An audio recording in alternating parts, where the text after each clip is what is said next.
After a ton of research and consideration about the next best card to add to my personal credit card setup, I'm going to apply for you live today for the Capital One Venture X in this Watch Me Apply style video. This is what my current credit card setup looks like.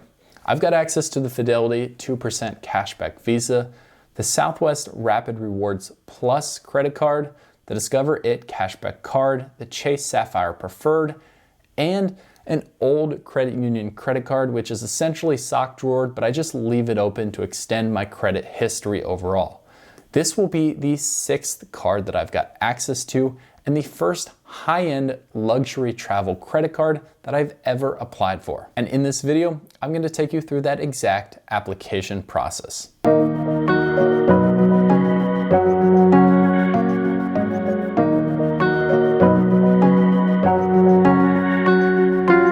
Now, before I open up the Capital One Venture X link and start this application, there are a few things I want to talk through you with because I think it'll help you if you're looking at doing the exact same thing. And the first thing I want to share is that I'm actually nervous about applying for this credit card. There are reasons that those in the credit card community consider Capital One cards a little bit harder to get access to than some of the other cards out there, and the Venture X from Capital One is no exception. The Credit Brothers explain this really well. We were getting a lot of people to ask us, why aren't we talking about Capital One credit cards more? A, they're actually really difficult to obtain, and B, we don't even have a Capital One card. Unlike most credit cards, if you apply for a Capital One credit card, they're going to pull all 3 of your credit bureaus. When you compare that to banks like Chase or American Express, which will only normally pull 1 bureau, it puts you at a disadvantage right out of the gate. Those cards are just not really worth applying for because I already have cards that do very similar things. The Capital One Venture X is a really good travel card, but Capital One favors people that have less accounts than more accounts. Now, it's not to say that they're all bad and there are some benefits that you can get, but if you're somebody like us and you've already applied and had a bunch of credit cards already hit your credit report, you're probably not going to get easily approved. In our opinion, if you're looking to get the most bang for your buck when it comes to travel, there are a lot better options out there than Capital One cards. So as you heard, Capital One really looks at how many credit lines you have open. Now, fortunately for me, I applied for the Chase Sapphire Preferred. You can watch me do that above under my wife's name. So there's going to be less accounts associated with my profile than actual cards that I have access to in real life. So that's a good thing in my corner. Now, I'm also nervous because one of my favorite YouTubers in the credit card space, Daniel Braun, has notably tried to apply and get the Venture X, and he's still not been able to. One thing that I really wanted to do in 2023 was get approved for the Capital One Venture X, but like I talked about in some other videos, I actually got denied for that card right at the start of the year, which I try to be very open and transparent about here on this channel so that hopefully anyone else can avoid being denied. And basically what Capital One told me was that I had too many revolving accounts on my credit report, which included a lot of newer accounts as well. Now, if Daniel is a credit card expert and he still can't get his hands on the Venture X, that doesn't make me feel that much better. With all of the stories out there about the Venture X and Capital One cards being a little bit tougher to get, what is the reason I'm so insistent in adding the Venture X as my next travel card? Well, I think there are 3 things that you need in an ideal credit card setup, and I'm still working towards getting there myself. Part 1 that everybody needs in their credit card setup is a strong catch-all card. Part 2 should be a card that earns really high, almost overly high rewards in 1 or 2 specific categories that they spend in pretty frequently. And part 3 is that luxury travel credit card, the card that earns you a ton of protections, perks, and little benefits, especially that are oriented in the travel space. Now, for part 1 of that, I use the Fidelity 2% cashback Visa and my Chase Sapphire Preferred to earn a pretty solid rewards rate on pretty much every purchase, depending on if I'm really wanting more cash back or more points at that time of the year. I have access to Discover It, which earns me 5% back in rotating categories, so depending on what those categories are, that's a really good spot there. And I also utilize the Sapphire Preferred's 3% back on dining for when we go out and eat at restaurants. What I'm totally missing on though is number 3, and that's a luxury travel credit card, and that's what the Venture X is going to be able to provide. In addition to filling that luxury space, it's also going to earn 2x miles back on everything else, so That's another good everyday card to have in my wallet as an everyday carry. And I'll also earn 10x miles back on hotels and rental cars, which is even better than the 5x points back that I earn with Chase.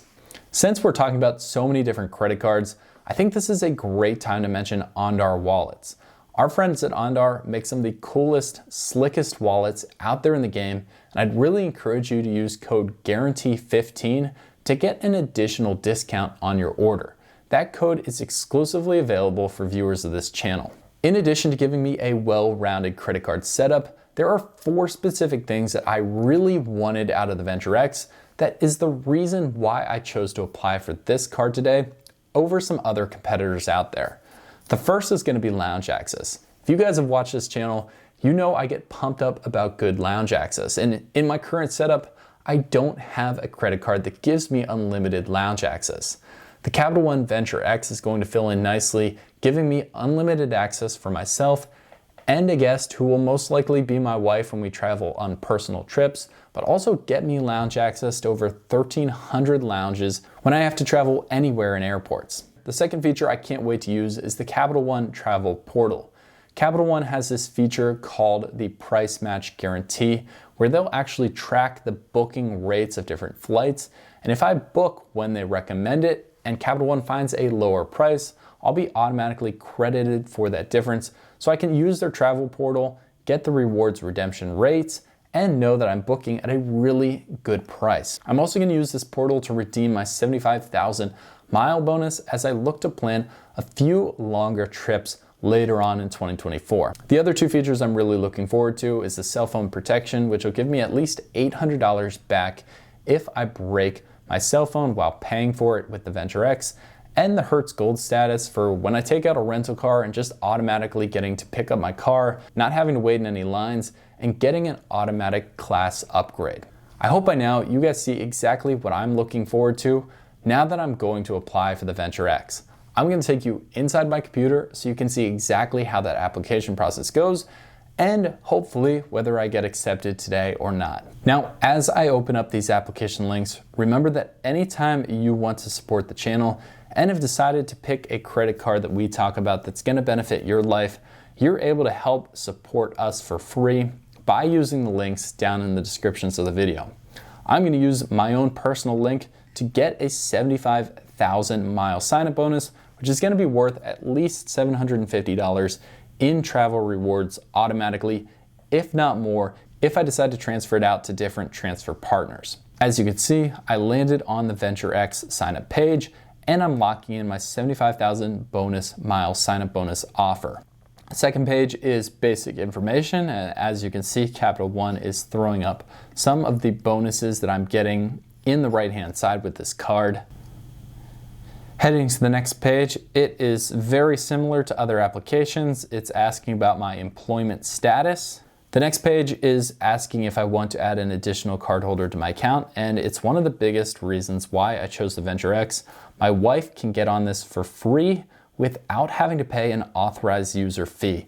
After I enter my wife's information, I think I get to the final page, which is just confirming the details and disclosures, the annual fee on this card, and I can hit continue. And now we sit and wait. From other videos I've seen, this only takes a few seconds, and we will have a decision almost immediately.